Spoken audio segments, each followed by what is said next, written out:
terletak di pro kontra, di mana setiap narasi memiliki sudut pandang berbeda tergantung bagaimana Anda menilainya, dan Anda tidak perlu merasa berdosa. Sama seperti Bambang Pacul yang tidak merasa berdosa mengatakan bahwasanya kekacauan di tanah Papua adalah tanggung jawab dari Wakil Presiden Mas Gibran Raka Buming Raka. Iki dasare apa? Iki arane ngawur, Mbak. Ngaco. Makanya sekali-sekali Mbok Yan itu dibaca Undang-Undang Otonomi Khusus Papua tahun 2021. Biar jangan tersesat di jalan yang benar. Inilah namanya yang dikatakan tersesat di jalan yang benar.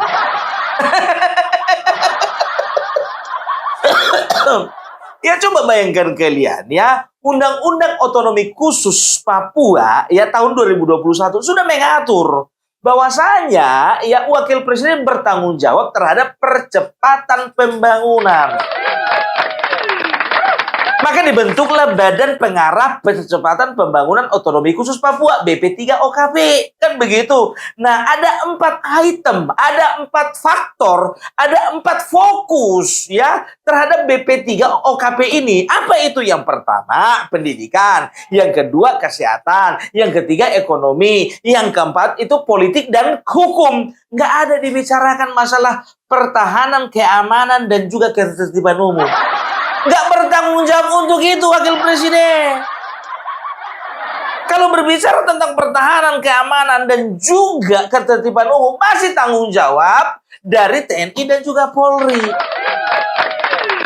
Sesuai dengan Undang-Undang Dasar Negara Republik Indonesia tahun 1945, ya, pasal 30 ayat 2, bahwasanya pertahanan dan keamanan itu ya dilakukan melalui sistem pertahanan keamanan rakyat semesta yang dilakukan oleh TNI dan Kepolisian Negara Republik Indonesia. Kayaknya lebih cocok ini Opung Parbila yang jadi wakil ketua MPR.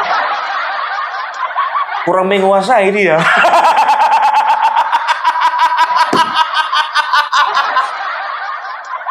Gimana sih Mbah? Ada-ada aja masalah kekacauan itu ya terjadi oleh karena apa? Ada OPM ya. Kalau sekarang Indonesia pemerintah kita ya mengkategorikannya sebagai KKB, kan begitu? Kelompok keluarga berencana. Kelompok kriminal bersenjata. Kapan mulai ada? Tahun 1963. Kan begitu, aktifnya tahun 1969. Nah sekarang begini, ya kalau berbicara tentang terorisme, kejahatan, pembunuhan, setelah itu teror dan segala macam, ya itu tanggung jawab daripada TNI dan juga kepolisian. Kan begitu, dasarnya apa? Dasar hukumnya apa? Kalau masalah keamanan pun juga harus tanggung jawab Wakil Presiden. Suruh aja Wakil Presiden semua aja urus gitu, gak usah ada kepala daerah. Berapa provinsi yang ada di Papua, biar aja Wakil Presiden yang ngurusin semuanya. Ngurusin provinsi, ngurusin kabupaten, suruh jaga irigasi, jaga mercusuar, menjaga jembatan. Suruh aja. Menjaga perbatasan. Kalau apa-apa ditimpakan kepada Wakil Presiden, ini adalah kekeliruan. Aduh, makanya Mbak, sekali-sekali jalan di Papua, main-main ke sana, ya kan? Masa cuma Wakil Presiden aja yang main-main? Percuma dong, ya, percuma dong kepala daerah paling ya, kepala daerah mendominasi dari PDIP itu di Papua. Kalian tahu, kepala daerah dari PDIP, tahu kalian mendominasi di daerah mana? Daerah Papua. Malu Pak, malu. Kader kalian banyak yang jadi kepala daerah. Jadi gubernur, jadi bupati, paling banyak di Papua. Tapi pengetahuan Bapak tentang otonomi khusus Pak, tentang daerah Papua ini Bapak nol. Gimana sih? Keliru amat jadi pemimpin.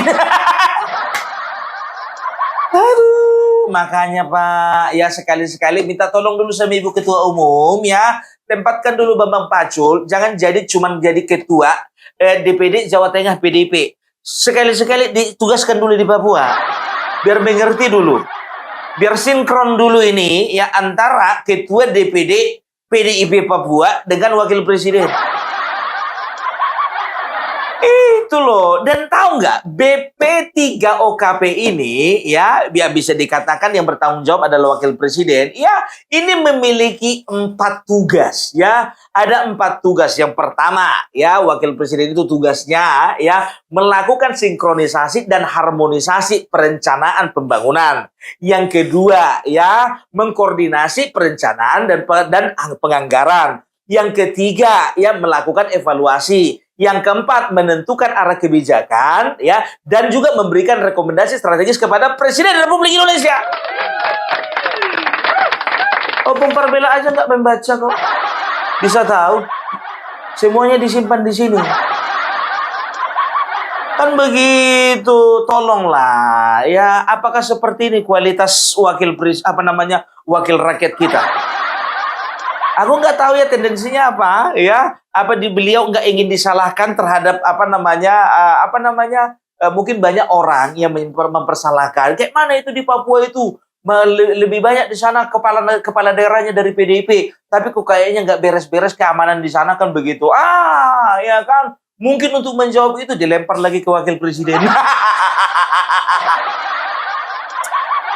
Aduh, Bapak minta maaf, Pak. Minta maaf, walaupun di sana ya wakil dari kalian, kader dari kalian yang menjadi kepala daerah, baik tingkat provinsi ataupun kabupaten, minta maaf semaaf-maafnya. Penduduk di sana ya itu cintanya terlalu besar kepada presiden yang kemarin. Ya, coba bandingkan saja ya. Coba kita bandingkan kedatangannya Bapak Wakil Presiden Mas Gibran Rakabuming Raka dengan Guntur Romli, yang mana yang lebih banyak disambut?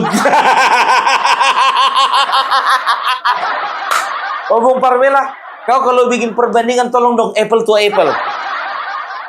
Nenas to nenas, durian to durian gitu loh. Masa Wakil Presiden kau bikin perbandingannya sama Guntur Romli? Sama ketua umum dong.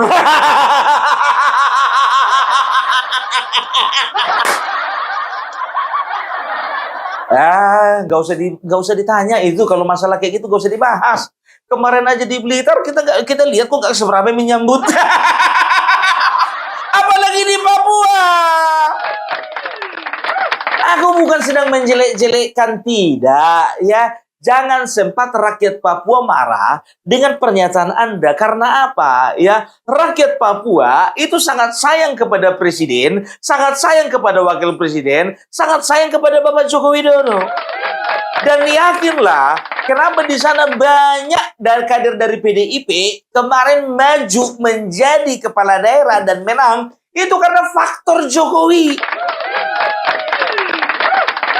Ada karena Jokowi efek, sama seperti banyak anggota dewan lolos karena apa? Kemarin tuh masih ada faktor Jokowinya. Kan Joko Widodo kan nggak nyampe setahun kan berpisah dari kalian.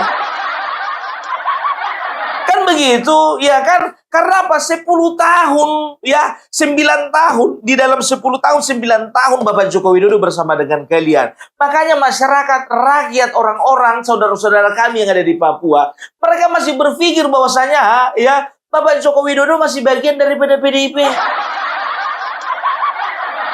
Setelah pilpresnya Bapak Joko Widodo kalian pecatkan. Jadi orang di sana mungkin ini kemungkinan besar ya, orang di sana di Papua, saudara-saudara kami ya, itu masih berpikir bahwasanya Bapak Joko Widodo masih di PDIP. Tapi hati-hati. Sebentar lagi ya, orang di sana udah banyak yang tahu Bapak Joko Widodo udah gak di PDIP. Bapak Joko Widodo udah di PSI. Tapi itu tergantung kepala daerahnya sih. Kalau kepala daerah di sana memang betul-betul bekerja untuk rakyat, ya nggak ada masalah. Pertahankan supaya kalian tetap terpilih, gitu. Ya kan, tapi biasanya rakyat menentukan. Karena biar tahu kalian ya. Ini bocoran aja sedikit ya. Sebetulnya ini rahasia, tapi kayaknya nggak bisa kusimpan lagi rahasia ini. Aku nggak mau melebih-lebihkan ya, nggak mau melebih-lebihkan ya. Aku ambil satu contoh aja, satu contoh ya, satu orang mantan dari bupati yang ada di Papua, entah provinsi Papua mana gitu. Aku nggak mau sebutkan namanya. Salah satu mantan bupati ya yang ada di daerah Papua ini ya, yang kemarin maju dari PDIP, kader PDIP, kemarin itu biar tahu kalian berkomunikasi dengan Novo Parabela untuk dipertemukan dengan Bapak Jokowi.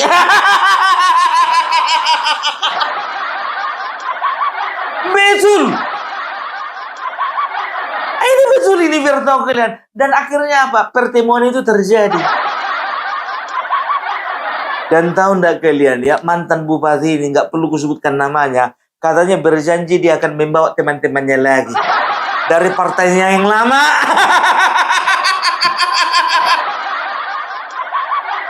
Kita lihat aja nanti. Ya, makanya aku bilang jangan sembarangan Bapak Bambang Pacul ya mengatakan bahwasanya keamanan ya kekacauan yang ada di daerah Papua itu tanggung jawab wakil presiden. Enggak. Ya kita harus mengacu kepada Undang-Undang Dasar 1945.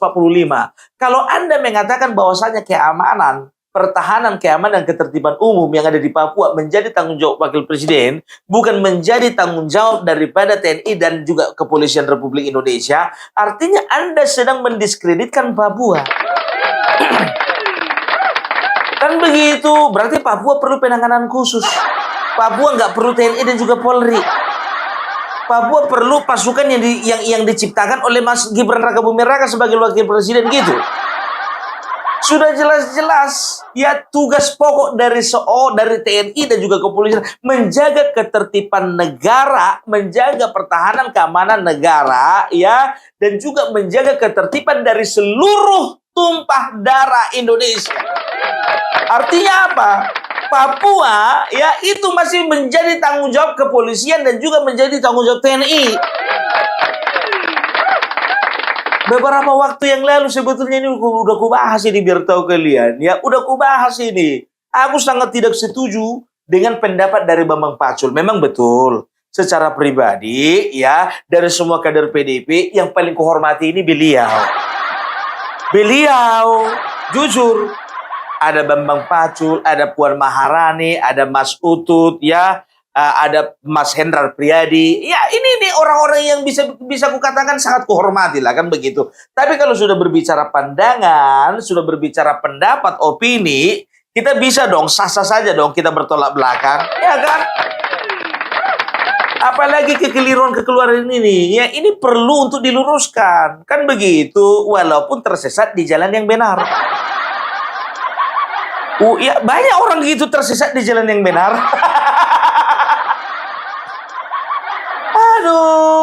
Aduh, tapi ya dengan lain kata ya, untuk kali ini aku tidak setuju sama sekali apa yang dinyatakan oleh Bambang Pacul. Coba kita lihat bagaimana kunjungan wakil presiden ke Papua ya. Makanya nggak heran ya wakil presiden kita dikit-dikit ke Papua, dikit-dikit ke Papua, dikit-dikit ke Papua. Karena apa? Ini adalah tugas dari undang-undang yang sudah dibentuk.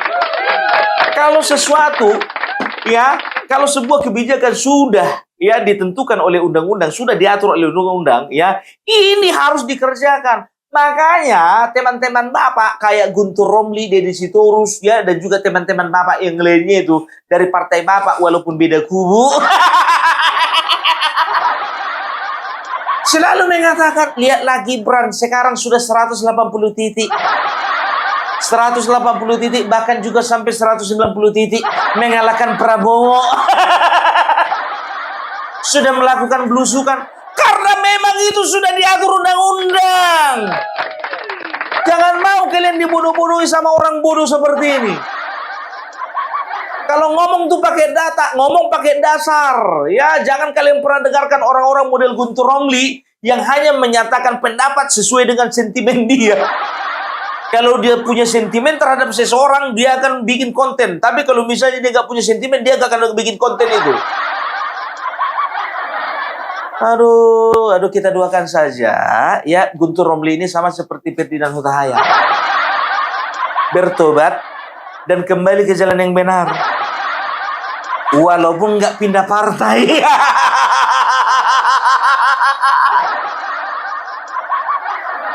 Kalau Ferdinand kayaknya ini dia bertobat kembali ke jalan yang benar tapi pindah partai. Kayaknya sih. Begitu, data-datanya yang perlu. Makanya Mr. Wakil Presiden, Mr. Vice President ya, itu seringkali pergi ke Papua, ya kan? Kemarin itu dibawa 5 orang mahasiswa ingin menunjukkan bahwasannya beliau bertanggung jawab untuk percepatan pembangunan.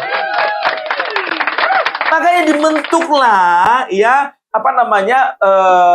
undang-undang otonomi khusus ini dan juga BP3 OKP ini ya. Ini punya targetnya kapan? Targetnya sampai tahun 2041.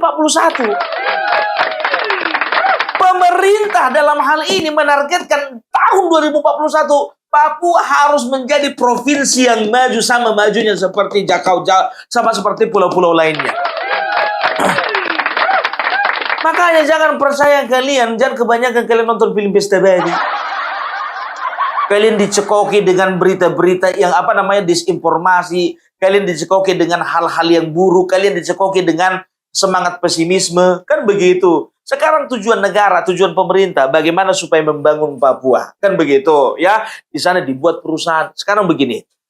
Dulu, kalau ku bilang sama kalian, ya, zaman dulu, ya, kenapa Pulau Jawa lebih maju dibandingkan pulau lainnya? Karena Pulau Jawa itu dulu banyak kerajaan di situ. Kan begitu. Banyak kerajaan dan pusat kolonial waktu itu di sana, ya. Karena banyak kerajaan berarti ada banyak sistem, ada banyak pembangunan, ada banyak fasilitas mulai dari dulu. Kan begitu. Nah, setelah terbentuk Negara Kesatuan Republik Indonesia, ya, kita merdeka, presiden melihat bahwasanya pembangunan itu tidak bisa hanya fokus di Pulau Jawa, ya, mulailah dikirim, ya, transmigran ke Kalimantan, ada yang ke Sumatera. Waktu itu fokusnya yang 2 ini, kan begitu. Nah, setelah itu apa? Kalau orang sudah dikirim di sana, otomatis ada pembangunan toh, ada fasilitas toh, ya, baik itu fasilitas yang terbangun sendiri oleh sektor swasta atau dibangun oleh negara atau pemerintah. Kan begitu. Nah, Papua ini ketinggalan, sangat tertinggal. Karena apa? Zaman dulu, ya, sebelum pemerintahan Presiden Joko Widodo, Papua ini tidak diperhatikan. Kekayaan alamnya diambil terus. Nah, mungkin inilah yang membuat ya sebagian daripada rakyat Papua itu merasa bahwasanya pemerintah Indonesia hanya mengeksploitasi. Marahlah mereka. Pengen merdeka lah mereka. Kan begitu. Alasannya itu sebetulnya jelas sekali. Jelas sekali. Kenapa? Ada ketimpangan. Itu yang pertama. Mungkin. Tapi ada yang kedua. Ya, mereka memang betul-betul ingin berkuasa di Papua itu. Karena apa? Mereka melihat Papua ini tanah kaya. Kan begitu. Yang pertama memang mereka memikirkan rakyat. Yang kedua mungkin motivasinya mereka memikirkan kelompok mereka sendiri. Nah, ya. Nah, jadi setelah Presiden Joko Widodo, barulah Papua diperhatikan. Bayangkan di Pulau Jawa pertalit 10.000, di Papua 50.000. Semen, biar tahu kalian, tanteku tinggal di sana. Waktu itu semen harganya, ya, semen itu harganya waktu tahun 90 berapa ya? 92-an, ya. Semen, cerita tanteku ini tahun 92-an. Semen itu harganya 15.000 di Pulau Jawa. Di Papua 50.000. Bayangkan. Itu dia, makanya ya pemerintah sekarang punya PR besar semenjak zaman Bapak Joko Widodo. Makanya bukan hanya Trans Jawa, bukan hanya Trans Sumatera yang dibangun, tapi Trans Papua juga dibangun. Untuk apa? Inilah bagian dari percepatan pembangunan itu. Kalau fasilitas infrastruktur nggak dibangun, bagaimana mau mempercepat